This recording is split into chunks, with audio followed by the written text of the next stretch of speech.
Omakaga, Honorable Robert Kyagulanyi, and especially on his wife. Ebikolwa ebyo tubivumirira nnyo. Amagye gaffe gamanyiddwa ng'ag'empisa wonna gye galaga. Kati abantu abamu ab'olubatu empulunguse nga bwe tukiyita mu Luganda be baagala okuvumisa eggye lya Uganda oba abasirikale ba poliisi aba Uganda. Tulina abantu betumanyi, abantu balamu abatasobola kukola bintu ebyo.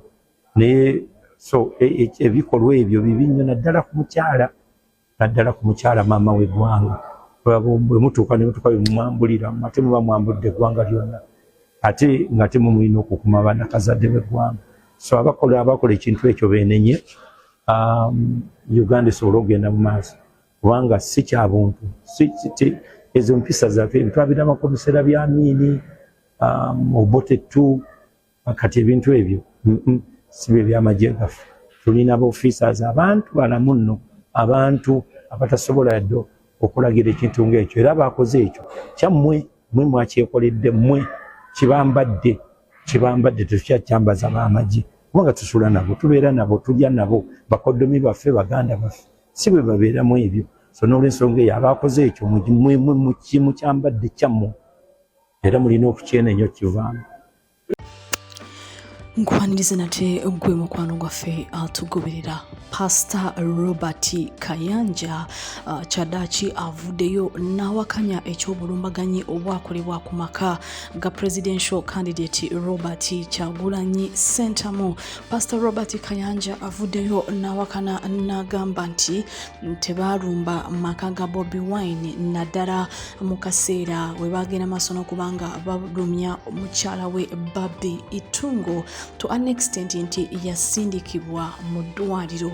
Omukulu Robert Kayanja avuddeyo n'agamba nti amagye g'eggwanga erya Uganda aga UPDF gamanyikiddwa ng'amagye agalina obukugu ate nga galina empisa, newankubadde waliwo abo abatonotono abatalina mpisa abeeyisa bulala olw'okubanga balina emmundu, olw'okubanga bali mu magye g'eggwanga balaba nti banjawulo, bo beeraba nti basukulumu ku balala. Era omukulu avuddeyo n'agamba nti abo abatonotono be bagenda maaso n'okubanga bonoona erinnya oba n'ekitiibwa eky'amagye g'eggwanga. Era omukulu avuddeyo n'asaba abo abatono abeenyigira mu bikolwa eby'okutulugunya mukyala Bobi Wine Bobby Itungo okugenda maaso n'okubanga beetonda.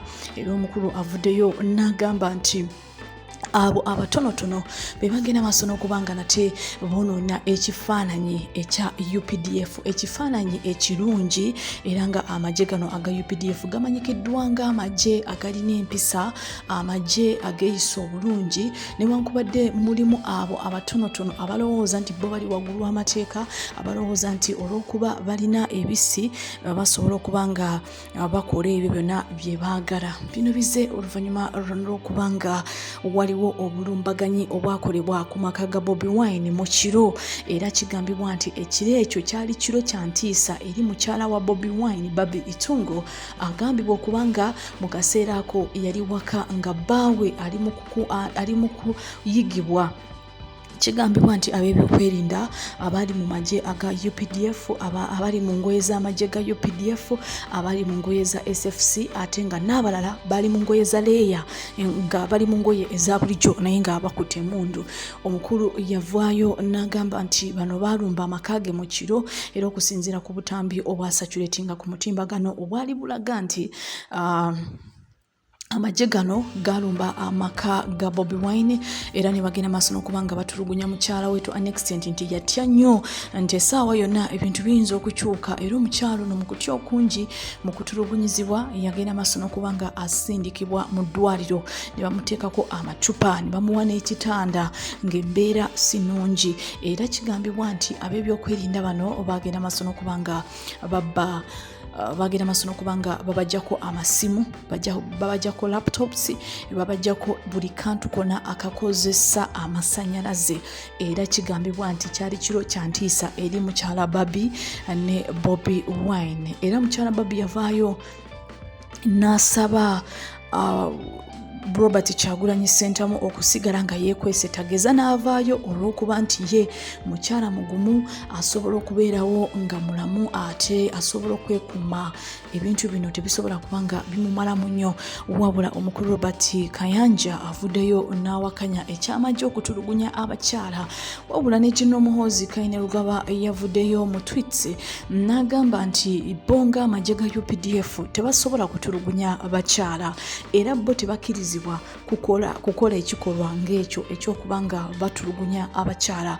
Okusinziira ku Muhoozi Kainerugaba ku mukutu gwe ogwa X yavuddeyo n'agamba nti omuntu yenna agezaako kubanga asoomooza ayisaamu amaaso abantu abasobola okubanga beerwanako bajja kubanga beerwanako. Era omukulu yavuddeyo n'agamba nti eriyo abo abalowooza nti okubavuma okubasoomooza kijja kubaleetera okuba nga tebamanyikiddwa bali awo wansi beekwese batidde. Omukulu yavuddeyo n'agamba nti kino kyongedde okuba nga kibongera amaanyi n'ettutumu. Era omukulu yavuddeyo n'agamba nti young people in Uganda bakuwakuwadde abantu ababasoomooza. Era omukulu General Muhoozi Kainerugaba yavuddeyo n'agamba nti tebakkirizibwa kutulugunya abakyala era omuntu yenna agezaako kuba nga atulugunya omukyala yenna ajja kuba nga afuna ebibonerezo. Era omukulu ebyokutulugunya mukyala Bobi Wine yavaayo n'abyegaana n'agamba nti bo nga bannamagye aga UPDF tebasobola kuba nga beenyigira mu kutulugunya abakyala, tebasobola kwonoona budde bwabwe nga batulugunya abakyala. Wabula